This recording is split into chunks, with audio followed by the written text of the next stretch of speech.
आगामी लोकसभा चुनाव को लेकर तैयारियां जोरों पर हैं। राजस्थान में भले ही कांग्रेस विधानसभा चुनाव हार गई हो, लेकिन अब लोकसभा चुनाव के लिए जमकर तैयारियां शुरू कर दी गई हैं। अब राजस्थान में उम्मीदवारों की सूची लगभग जारी हो चुकी है और प्रत्याशी मैदान में उतर चुके हैं। लोकसभा चुनाव को मद्देनजर रखते हुए कांग्रेस ने उम्मीदवारों की छठी लिस्ट जारी की है। इसमें कुछ नाम है जो कि ज्यादा चर्चा में बने हुए हैं। कोटा बूंदी संसदीय क्षेत्र से कांग्रेस ने अपनी एक और लिस्ट जारी की, जिसमें कोटा बूंदी लोकसभा क्षेत्र से हाल ही में बीजेपी से कांग्रेस में आए कोटा उत्तर विधानसभा के पूर्व विधायक प्रहलाद गुंजन को टिकट दिया है। प्रहलाद गुंजन को टिकट दिए जाने के साथ ही इस लोकसभा पर अब मुकाबला रोचक नजर आ रहा है। जैसे ही गुंजन ने कांग्रेस ज्वाइन की तो वो बीजेपी पर सीधे तौर पर हमलावर हुए और उन्होंने यहाँ तक कहा था कि बीजेपी में अब विचारधारा बची ही नहीं है, केवल एक परिवार का ही राज चल रहा है। प्रहलाद गुंजन को लोकसभा का टिकट मिलने के साथ ही कोटी बूंदी सीट पर अब मुकाबला कुछ रोचक होता नजर आ रहा है।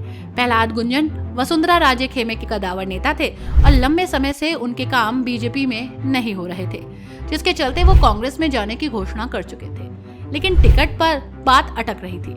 जब टिकट फाइनल होने पर सहमति बनी तो उसके बाद उन्होंने कांग्रेस ज्वाइन की और कुछ दिन बाद ही उन्हें होली का तोहफा मिल गया। वहीं आपको बता दें कि कोटा बूंदी लोकसभा सीट पर बीजेपी के ओम बिरला और कांग्रेस के प्रहलाद गुंजन के बीच सीधा मुकाबला होगा।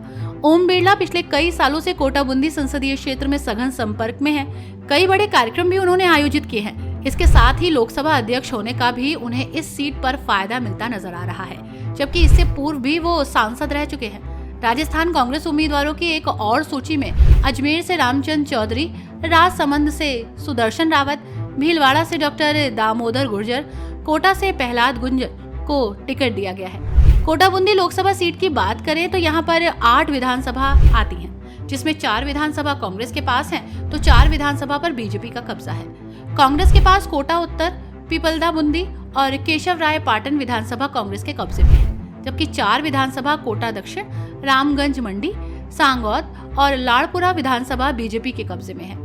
वोटों के अंतर की बात करें तो बीजेपी के विधायक बड़े अंतर से इन सीटों पर जीते हैं। अब ऐसे में कांग्रेस इस बार एक्टिव है और पिछले रिकॉर्ड्स को पीछे छोड़कर बड़ी जीत दर्ज करने की फिराक में है। इतना ही नहीं, मेवाड़ में बीजेपी और कांग्रेस अपनी ताकत का प्रदर्शन करने जा रही है। दोनों ही दलों ने अपनी तैयारियों को अंतिम रूप दे दिया है।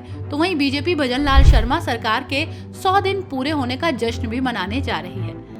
दरअसल राजस्थान में लोकसभा चुनाव के दूसरे चरण में उदयपुर में मतदान किया जाएगा। अधिसूचना और नामांकन 28 मार्च से शुरू होंगे।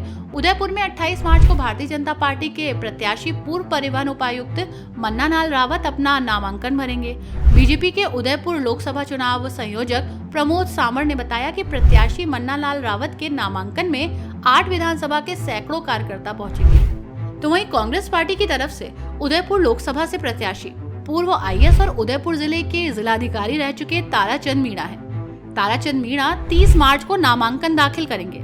उनके नामांकन में पूर्व मुख्यमंत्री अशोक गहलोत और कांग्रेस प्रदेश अध्यक्ष गोविंद सिंह डोटासरा के आने की भी संभावना जताई जा रही है। कांग्रेस से अधिकृत जानकारी जारी होने के बाद साफ हो जाएगा। उदयपुर लोकसभा सीट चर्चा में है इसलिए भी क्योंकि यहाँ पहली बार अफसर बनाम अफसर की टक्कर होने वाली है। दोनों ही पार्टियों के प्रत्याशी पैराशूट हैं, लेकिन दोनों ही अधिकारी रहते हुए उदयपुर में लंबे समय से काम कर चुके हैं। अब ऐसे में देखना ये होगा कि इस बार के लोकसभा चुनाव में कांग्रेस को राजस्थान में कितनी सीटें मिलती हैं। फिलहाल के लिए इस खबर में इतना ही, लेकिन देखते रहिए 4 PM न्यूज नेटवर्क।